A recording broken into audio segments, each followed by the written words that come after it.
Hi, Jenny. Thank you so much for joining us today. I know we have so many foster and adoptive parents that are just really struggling with this trauma issue and how to deal with the kids and, what are the best routes. And I know you've had a lot of experience in this field. So will you just kind of give us your background and what your experience is? Sure. Thanks, Mary. It's great to be with you today and happy to talk on this subject for sure. I have a lot of passion on this subject with foster and adopt. My background, if we go all the way back, I just want to mention, some of my experience is personal of growing up in a home full of trauma. But then as an adult married parent, I'm a parent of three, two biological girls and then an adopted daughter out of foster care. And so my husband and I began fostering in 2015, and we've always worked with children, just not to that extent in our home. And we just noticed really quickly how much trauma impacted behaviors and how that impacted our kiddos, how that impacted our marriage, and just didn't have a good understanding how to help the child in our home while we could still be resilient inside that home, right? And so um, we were very fortunate. In I live in Tennessee, and so I had the privilege of working with DCS. We're a Department of Children's Service home. We didn't go with a private provider. Um, we were not looking to foster. DCS called us and told us about a little girl that was in the office that had my phone number and wanted to know if we would let her come live with us. And I knew her from the community. My husband did not know her. And we said yes to that. We didn't know what we were saying yes to, but said yes. And she came into our home, lived with us for 6 months. But that little girl lived in 13 different houses before she lived in ours. And she brought a lot with her, a lot of pieces of her story and a lot of just trauma. And after 6 months, my husband and I realized we needed more if we were going to do this well. And so we continued to foster. But in 2016, we went to our first trust-based relational intervention conference. I will call that TBRI from here on out because it's just easier to say. But found that information and started learning through that. I became a foster parent co-trainer with the Department of Children's Services and started training foster parents. And then in 2018, had the privilege of being on the writing team to rewrite the curriculum for the state of Tennessee for foster parents, and just began to trauma inform that training more and more. It's great if we know how to work with the state, but it's even better if we know how to live inside our homes with children that have experienced trauma. And so through that journey, that was 2018, 2020, the curriculum launched and so did COVID, which kind of made things very interesting. But that was the same year I found out about ITR. And that was when we were going to do an in-person training in Maryland with you, and that got pushed to virtual. And so, but ITR was the way I found it was as I was doing TBRI, I needed more trauma components of how to help the child in my home. So I had TBRI, which was wonderful. It helped me know how I needed to parent the child. It helped me teach the child self-regulation skills and how to work on that as a family with my biological children and the foster child. But then ITR brought in another component of how to bring healing to that complex relational trauma. And so, yeah, that was kind of our journey in getting to where we are now, which is now I work for Wilson County Juvenile Court. I have a nonprofit called Foster 180, where we help families navigate the court systems and foster care and adoption. And yeah, this work has just been, it's my heart, really is. So How did you hear about ITR in the first place? Just Googling or? I think so. I think when I was looking, so at the same time, I found I'm a TBR practitioner, and I'm also a parent coach through Connected Families. And I needed for me personally, and I'm not even talking like for what I wanted to give other people, what we needed in our home. I needed hands-on tools that would help me with that child in front of me. So the one thing that is a huge struggle in foster care is Our kiddos normally are court ordered to go to therapy, right? Like that's normal. But what is also very normal is for that child to have several therapists within a very short period of time. And so the turnover with therapy was very frustrating for me as a foster parent because every time I'd get a child somewhere, they'd start to get comfortable, that therapist would turn over and we'd be back at square one and there was no healing, right? That in TBR we call it felt safety. That felt safety was gone because I don't have that same person. I don't want to tell my story to 15 different people, right? And so I was looking for a hands-on tool and I came to ITRs. And it was just through Googling and looking and trying to find information. And I did an online course. And I think I called you one night because I was struggling to do something. Technology is not my friend.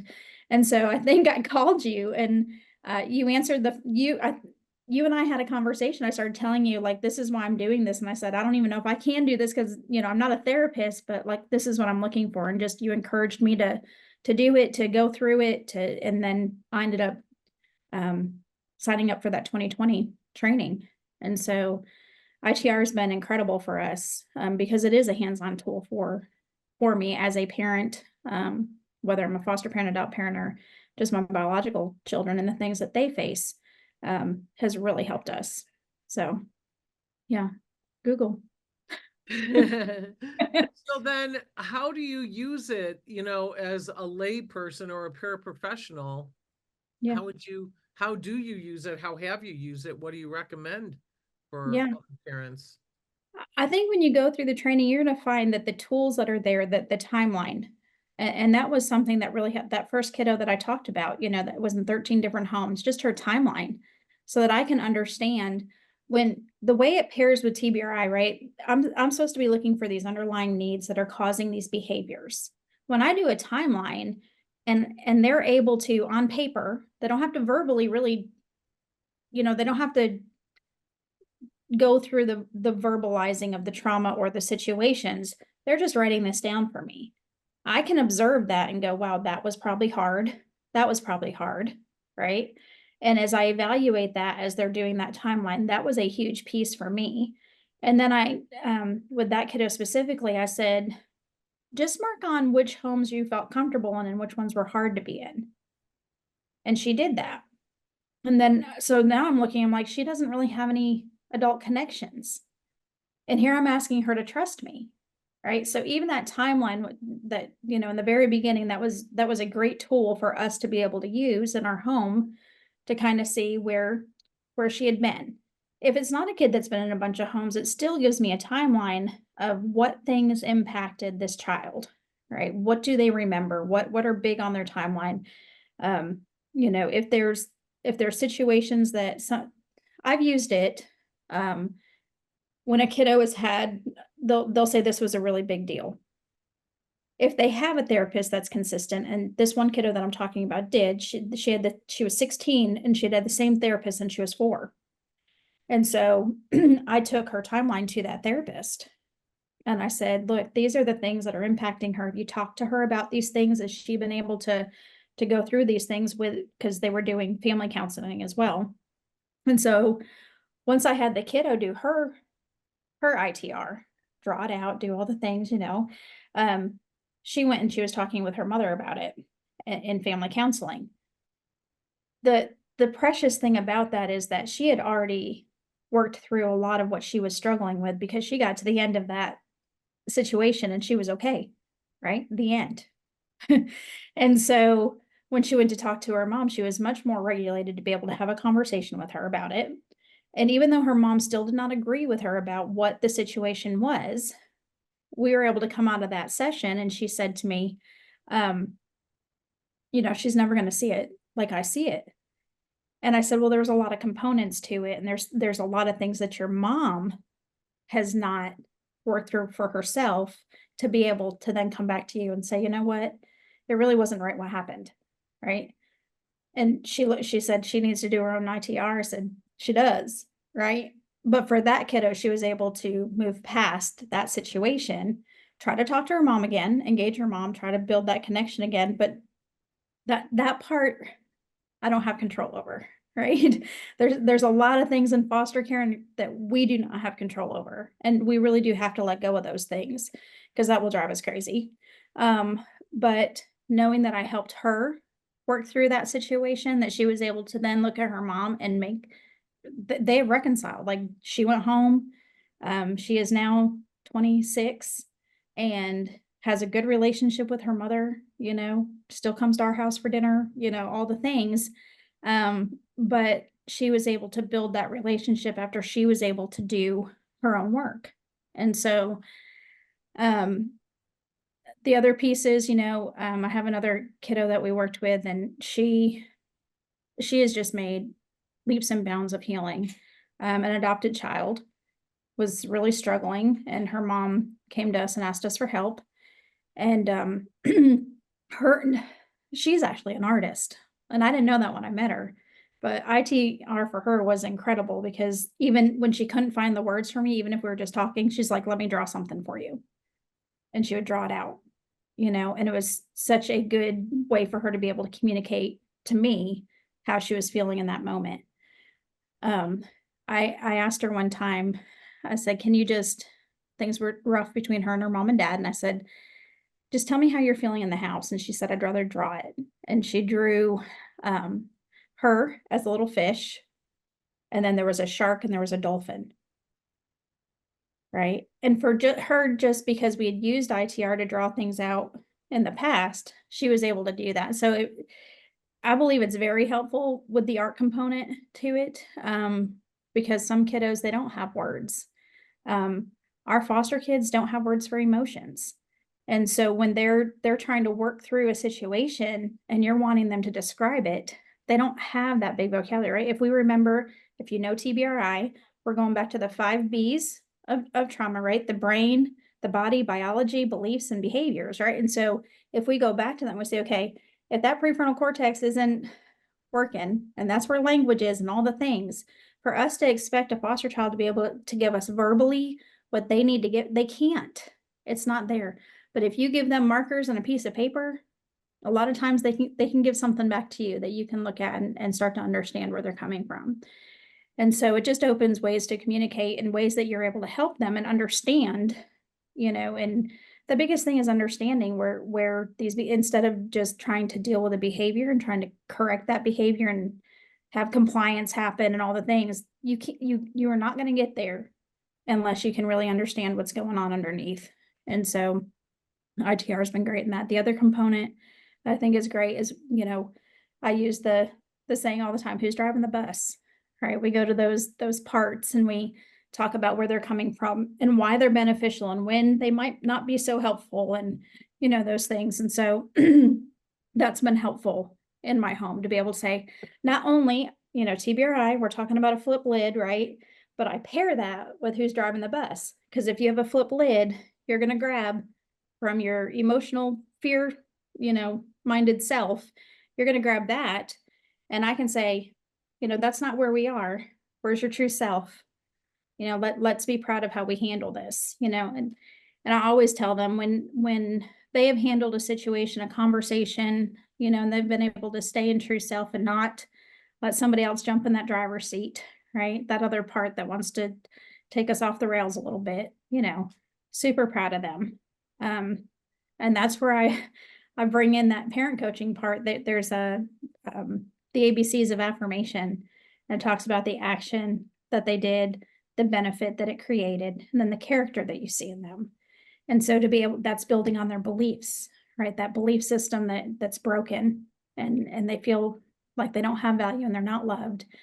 And you bring those components all together. It has been truly life changing for the kiddos that I've been able to help.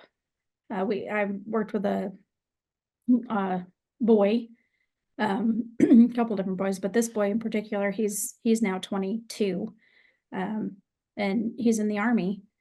But when we started, when he was 17, we were flailing all over the place, right? But he was dealing with a lot of abandonment. So to be able to go back, and work that out and draw that out and find his worth, was an amazing piece for him to be able to be successful as an adult. So I mean, I truly, with all my heart, believe that, TBRI, ITR, um, knowing connected families, like putting those all together and marrying them together well for a foster and adopt home, it's essential for hope and healing for the families. And I don't just work with kiddos, I work with parents. If we know foster care is about reunification, they need their own healing as well. And if we're able to help with that, we want to help with that. We want to direct with that. And I advocate with every therapy place that we have in our little town. They need therapists that know ITR. And so I'm hopeful that that's coming around. I've got a few that are interested. So I mean, we need it. Um, we need therapists to know it for sure to help our kiddos. So Mm. because there's hardly any, that's when you stepped up and just said, I'm going to do it myself. Do you want to talk about that? That is what happened. And so started going through the trainings myself. And if I can just give a personal testimony to ITR, like just I started out by saying, my background of trauma and stuff. And so when I went through the training and had to be, that you give care, then you receive it. And as I was receiving it and using my small T traumas, right? While I was going through the training, it was amazing for my own healing and my own, and I had already done a lot of work. But the things that I was able to recognize through ITR that I didn't have brought the best kind of healing to me. And that is having an end to the trauma and not being stuck when situations happen, right? I can accept them. I can say, it's part of me, all of those things. But when you actually do the work of ITR and you bring an ending to it through that graphic narrative, that is huge. That's a huge piece. And so I'd say probably I'm a really strong believer because I know what it did to my own complex trauma world. But then being able to do this for other people. So when I went through the training and I was nervous. I will say that I was nervous because I'm not a therapist. I didn't go to school to be a counselor. I don't have that behind me. So I was nervous about how this would look, but going through the training and as much help is on the other side and how much, I mean, you guys offer a lot to be able to come in when you need help in one area or another. There's a training there that you can get on and shore up that work that you want to do. But after I started doing it, the nerves were gone because it's not hard, I guess. I mean, it's important and you wanna do it the right way. Um, but it wasn't something that I was like, "I need all this other information in order to do." I could really just go through the trainings that you guys provided and be able to sit down with the children in my home and be able to do this. Um, I don't also, I would say it when you do it in your home, or when I've done it in my home, it's not like a therapy session going to counseling either, right? He's with people or she is with people that care about her. I don't start this on day one before they don't when they're still not sure of me, right? But because they're with me 24/7, right? Like I have that because I have TBRI and I know how to communicate with that child in a healthy ways. I'm helping them self-regulate. I've become a co-regulator with them. They know they can trust me and I build that felt safety. That's when I can move on to ITR. So when we talk about TBRI, I talk about how good it is that, when you go to physical therapy with your kid or you go to occupational therapy with your kid, you want to watch those sessions so you can go home and you can work on those skills at home. TBRI, when you learn it, you're able to do that work with them at home. It's like, the parent is supposed to be doing that. That's how I feel about ITR. Once you know about it, it's like this therapy instead of just counting on that therapist that you're hoping is hitting all the things they need to hit. Um, but they're not with them 24/7. They're not seeing some of that. So to be able to have that ability to sit down with the kid that I'm caring for and help them because I can do ITR, that's a huge deal for that kiddo and for us as a foster family. So yeah. Well, I know that often, counselors or therapists would say like a parent should not do this work with their child. And I think it's very different in the case of foster Mhm. parents right? Because Yeah, you're not in the trauma with them. Like they're coming to you with their past already. And so right. you're just taking it from there and helping them, like you said, reunite with their family. Like if that goal is reunification, then to help that child know that that was then, this is now the end and we can move forward. Do you want Yeah, to talk a little bit about that? Because, I think that's an important difference of like a parent sure. doing this work with their kid versus a foster parent. Yeah, yeah, definitely the parent can't can't do that work if they're the person in the picture, right? But, um, I think, you know, it's important to know that we would never, as a foster parent, talk ugly about the parent, right? That child loves that parent. Um, I hope, whoever is fostering has had a trainer that has said, you would never say anything negative about that parent. And I think that's another key piece of ITR when you're the compassionate witness, right? And they're telling their story. I'm not ganging up on the parent in that, in that session that we're having. Like, I can't believe your parent. It's not that. It's their own healing, their own work. And if um and the parent can't be there, but as a foster parent to be able to be that compassionate witness, let that child tell their story, their perspective of how it happened. And even as a you might look at that and be like, they tell the story and you're like, well, I can totally see where the parent's coming from. Don't you can't do that either, right? That compassionate witness is just that, right? And they're letting that perspective be told, right? And bringing an end to it for that child. But it also has given me, I know states do this differently, but in Tennessee, foster parents are expected to work with the birth parents very closely. Okay, not every state does that. But I think more do than don't. And for me to know the story, right, from the child, it also gives me a way to connect with the parent. So I can build that relationship with them. And so when you're doing fostering from a standpoint of reunification, you our goal was always how do we help this family reconcile, be strong, and continue to do well, right? That's the whole goal. Obviously, we have an adopted daughter, and in that, I mean, she was very small, but still experienced a lot of trauma. She was 2.5 months old, but a lot of in utero, and even after she was in the NICU for 5 weeks, and then spent 2 weeks with her birth parents and ended up in our house.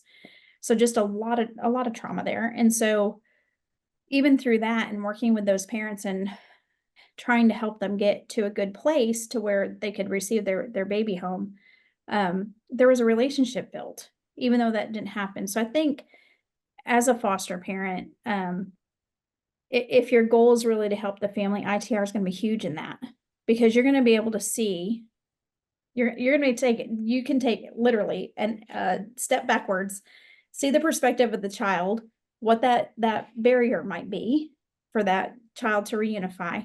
You can also see the barriers that the parents have, right? And once you know the language of TBR and ITR, you're having conversations with birth parents and helping them move to the next things. I may not be able to sit down and do ITR with a parent. Okay. Uh, Probably not. But I'm going to encourage that parent to go to their counseling sessions. I'm going to encourage that parent, in the areas that if I hear how that child is, like, have you heard about this parenting class? Maybe there's a specific one you want them to go to, like because of what you hear. There's a lot of benefit um, to be able to do this in your home with the child in order to help that family be stronger. Dr. Tennant, originally, when I asked him, why do we even need a therapist to do this? And he said, Mm, you don't. I've been looking for a way around therapists for years mm, because he believed that, and it's still true, that a lot of therapists don't get the schooling around trauma. They're still kind of in this old model of where talk therapy, they don't understand alexithymia, they don't understand that there's no words, and mm, so they may be grounding and helping someone cope, which I see now is really what therapy's been for many many years. And it's nice and it's helpful, but it's just the tip of the iceberg. And it's not even getting into, everything that's underneath, that tip. And so that's where ITR can do it. And it's basically telling stories of when you were brave, like making movies of what happened and giving it a beginning, middle, and end. And that's where I think it's attractive to adults, but also kids to be able to, first of all, be heard. It's their perspective, even though, like you said, the parent will sometimes say, well, it didn't work that way. It didn't, we had to teach them how to be a compassionate witness. Like, yeah, it's okay that it was, winter. It wasn't, whatever. How parents will try to correct everything. It was Aunt Mabel's house. It wasn't Aunt Ruth's house, or whatever. So to teach the parent to be a compassionate witness and that it's okay if you have a different story, like you could do your story too. But for the child to, for almost the first time, to be seen, heard, and understood, and that they could tell their story the way they want to, and they have a chance to tell you their story.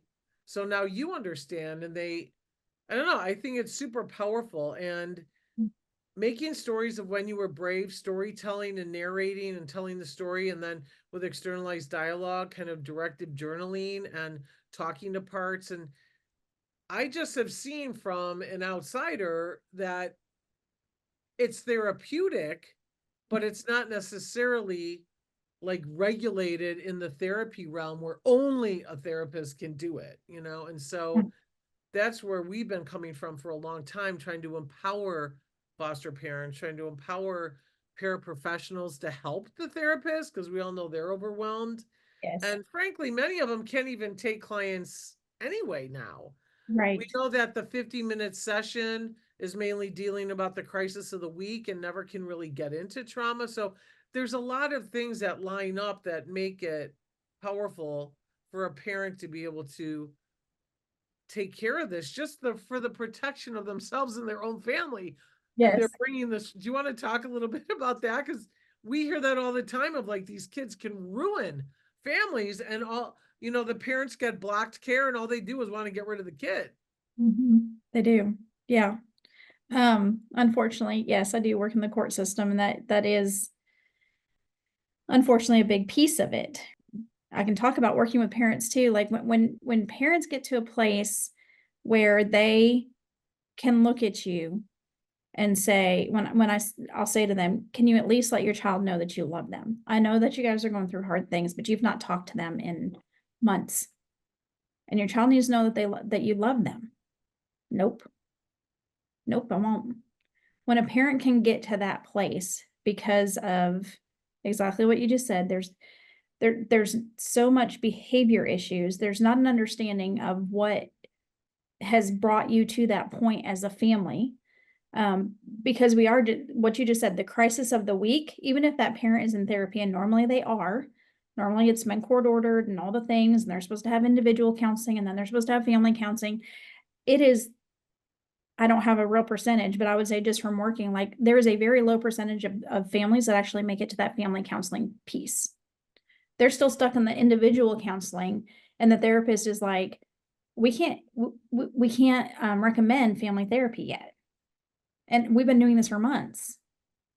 And I'm looking at that going, okay, so it's been months since this child has been able to have a good conversation with their parent. How are we going to get this family to reunification if they can't even sit in a family counseling session together? Right. And so you do have parents that end up either surrendering their children or asking DCS to step in, thinking that they're going to help and get their kid fixed. Right. Um, but that's not, it needs to be communicated in a way that that's not what we're going for. It's not fixing the kid, right? There are family issues that are underlying under all of this. And when you go back to attachment styles and you go, all these things, and you start explaining to parents their ACEs and what's been going on in their life and how that has affected now their child. When a parent can start receiving some of that and understanding, wow, this is connected to things I didn't have any control over when I was a kid. that's where you start to see the light bulbs come on to like, okay, maybe I can do this differently. Maybe I don't. I always say to a parent, when I talk to them about parenting, I tell them I'm not here to condemn or judge what you've done, right? I'm here to say I have a toolbox and I may have some tools in my box that you don't have in yours because you have some tools, right? You've been parenting this far and you've got them this far. You have some parenting tools, but I think I might have a few that you might want to put in your box too. And if we can see what some of those might be to help you get to a place where you can come alongside your child in a better way, and that child to come alongside you, would you be interested in knowing? Yeah, most of them say yes. We only had a few that are just so done they're done. But yeah, and so I think it's sad. It's a sad reality that we have kids that are adopted that are then put back up for adoption because we didn't do trauma work with that kiddo. I'm a firm believer in telling families from the get-go, you do trauma work before you see the behaviors. We already know the trauma is there. If they've been separated from their family through adoption, that is trauma. Yes, you love that child. Yes, you may have brought them home when they were 2 days old. There's still trauma. And so when you're waiting until they're 12, when all these big behaviors start happening, and you're going, I don't know whose kid this is. This isn't the kid I raised. We should have been doing trauma work because we know trauma exists. So let's do that work before you ever get there. So I this is more on a personal level, but like with our little girl that's adopted, we are doing trauma work. She is 8 years old now. Her vocabulary is huge to negotiate her needs and be able to tell us what she's feeling. She can talk about her first family as much as she wants to. She can ask us any kind of questions she wants to ask us. She needs to have her story. She needs to know her story and know that she has been brave. And I tell her that all the time. She's the bravest kid I know. I tell her that. Right? There's so much that she's been faced with because of parents' decisions, right? And so when we neglect that work, we do see 12, 13, 15, those ages where it's getting harder and harder, and parents walk in, they're like, I'm not doing this. I had a kiddo that the family was referred to us. And I started asking them, I asked mom and dad, I said, I just want to meet with you and just get his birth story, get, some of his history. And through that conversation, she was telling me that he went to daycare as soon as he could. So he's an infant in daycare. When he was 3 months old, they picked him up and the backside of his onesie was bleached out. So they knew that he had been laid in some kind of chemical. So they took him from that daycare and put him in a home with a woman that she did it out of her home. So it was more, he was like one of 3 kids that she watched instead of a full classroom. And then she said it. So he was there from 3 months until he was 3.5. He went to preschool. And I said, okay. And I said, so he was with this woman every day? She said, yeah. And I said, did he ever see that woman again after he went to preschool? She said, well, no. And I said, have you ever thought about the grief of that? Of being with a person every single day that cared for every need that they had. When he was distressed, she brought comfort, she brought calm, and then she was just gone. And she said, no, I never thought about that. I said, is that woman still alive? And she said, yes. I said, you might want to talk to him about her and just tell him about this lady that took care of him when he was a little boy. And then talking to the dad, because this kiddo had explosive behaviors, this dad made the comment, I'm going to change his name, but he made the comment that when he acts like that, he goes all Joseph on you. And I said, so that's who you think your child is those behaviors? And he said, no. I said, but the message you give him when he acts like that is that not saying he's only those behaviors? He's going all Joseph on you? And dad just, he goes, I never thought about that before. So just talking with parents and understanding, and again, it's not to shame them. It's none of that. It's just when you have an outside perspective and when you're living in it, it's so hard, Mary. Like I'm not gonna mix words about that. It is hard to live in the middle of trauma behaviors. It just is. And so to have somebody on the outside to be able to look in and say, what if you said this? Or what if you tried this? And that kiddo ended up going back to that lady's house and seeing them. And the mama called me. She said, it's amazing. He's a different kid. And I'm like, sometimes we just don't know what it is. But if we don't take a few minutes, and that's a timeline, right? That's the timeline. Like I was getting it from his parents instead of him. But still, what does this look like for him? What does your life looked like? This was not foster, this was not adopt, this was their biological kiddo. And so just like, so what's going on? So I think sometimes it's just when parents are in the thick of it, it's really hard for them to see how to get to the other side. And also just having somebody that can be have empathy and compassion with them and hear their story can really help the birth parents too. And so it's just it's it's hard work, but great work. Yeah. Can you talk about maybe how a foster parent can make a difference in getting some of these, therapists and in the support system to learn ITR? Like how can they help get this into their support system? Well, what I've been doing is like get on the directory, see where these therapists are. I love that it's virtual now too. So if you need it and it's not there, you can do it that way too. But um, for me, I just every time a new therapist or a new um, group is in our town, I take them information and I just let them know. I just say, hey, this has been really good work that I've done with foster children. And if any of your therapists are interested in getting this training, and I give them the website. I'm like, check this out. I've had several tell me because they're nonprofits, they get funding every whenever it is. And so if you have said the next time they get their funding, they'll look at it and send some people. And so we just have to be talking about it. I think the best for anything is always word of mouth, and if you've done it and you've looked at it as a foster parent, adopt parent, and you're looking at it, you're like, this is exactly what my kid needs. Learn it for yourself.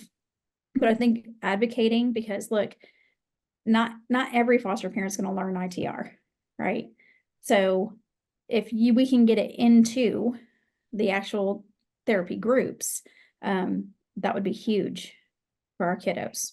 And so I think just letting people know, letting your therapist know, giving them a handout, print some stuff off and take it to them and just say, this is how this is working for kids with complex trauma.